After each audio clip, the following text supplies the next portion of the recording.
إنجازاته: جماعيا حقق بونو 4 ألقاب، حيث فاز بالدوري المغربي رفقة الوداد مرة عام 2010 وكأس السوبر الإسباني مع أتلتيكو مدريد عام 2014، فيما أحرز اليوروبا ليج مع إشبيليا عامي 2020 و2023. وفرديا حقق العديد من الأرقام، أبرزها كونه أول حارس في تاريخ إشبيليا يحافظ على نظافة شباكه لأكبر عدد دقائق متتالية، وأول حارس يسجل هدفا للفريق في تاريخ الليغا بهدفه القاتل في شباك بلد الوليد بمارس 2021.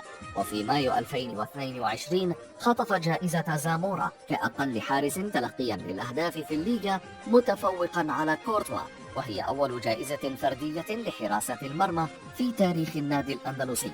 كما ترشح ضمن القائمة النهائية لجوائز ذا بيست عن عام 2022 كأول حارس عربي يترشح للجائزة، ومؤخرا حل ثالثا في جائزة ياشين كأفضل حارس. أما في ترتيب الكرة الذهبية فقد حل بالمركز الثالث عشر. سر اختياره الرقم 37: اعتاد بونو ارتداء القميص رقم 1 مع المغرب ورقم 13 مع إشبيليا، لكنه قرر اختيار الرقم 37 بعد انتقاله للهلال السعودي مؤخرا، وهو رقم أول قميص ارتداه في بداية مشواره مع ناديه الأم الوداد، والذي يرمز كذلك لتاريخ تأسيس النادي المغربي سنة 1937. يفخر بثقافته.